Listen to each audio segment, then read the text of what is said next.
Ya estamos de regreso. El análisis de los hechos continúa.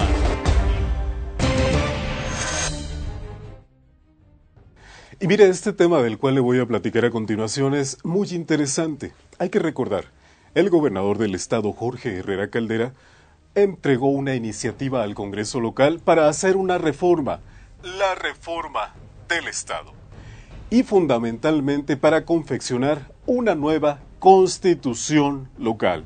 Vaya, que esta meta es de muy largo alcance. ¿Cuál es la importancia de la renovación de la Constitución?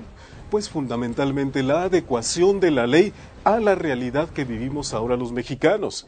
Y es que hay que decirlo, nuestra Constitución va a cumplir 100 años en 2017. Por lo tanto, una renovación, por supuesto, que es necesaria. Sin embargo, hay personajes como el propio Miguel Carbonell, quien va a estar, hay que decirlo, asesorando en la hechura de esta nueva Constitución. Hay personajes como él que afirman lo siguiente: el mexicano no conoce su Constitución.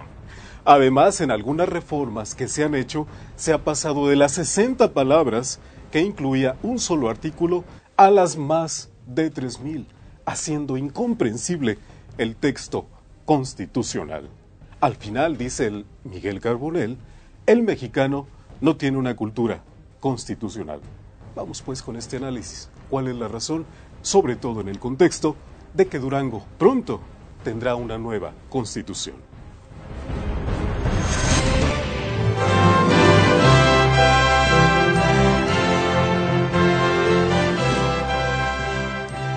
En México nos gusta repetir la vieja e incontestada idea de que tenemos una muy buena constitución.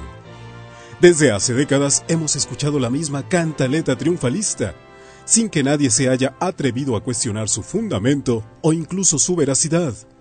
Lo cierto es que luego de décadas de discursos y más discursos alrededor del texto constitucional, el panorama real deja mucho que desear. El amplísimo desconocimiento del texto constitucional quizá tenga algo de justificación, dado que nuestra Constitución está en un permanente movimiento. Las reformas en las últimas décadas han sido incesantes. El texto constitucional no solamente se ha ido haciendo más largo, sino también más complejo.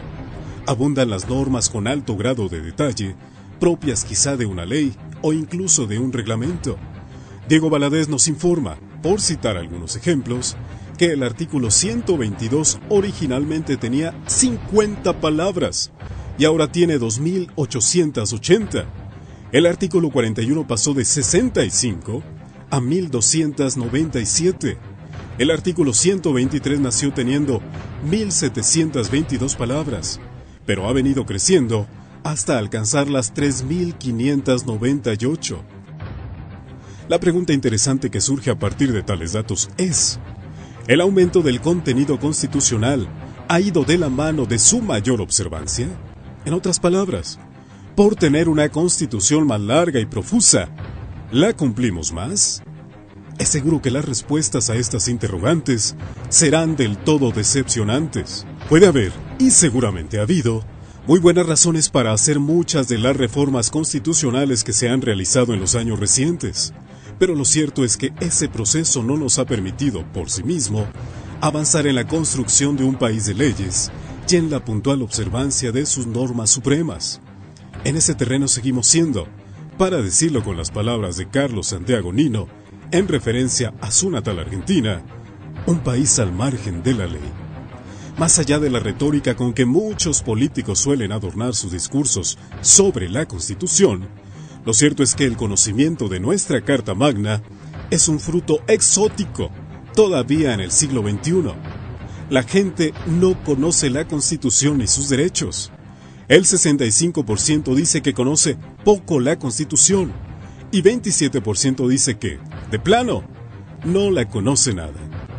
Ningún régimen democrático tiene viabilidad sin una ciudadanía activa, que tenga siempre un compromiso claro con los más esenciales valores que lo sustentan.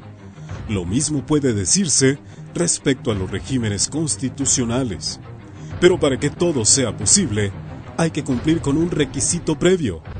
La Constitución debe ser conocida, y para que sea conocida, Una constitución debe estar cerca de la gente y de los responsables de aplicarla.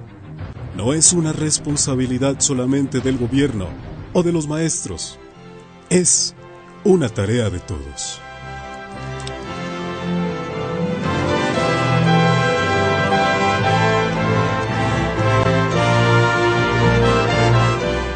Mantente informado las 24 horas. Síguenos por internet. Análisispolitico.com. Continuamos.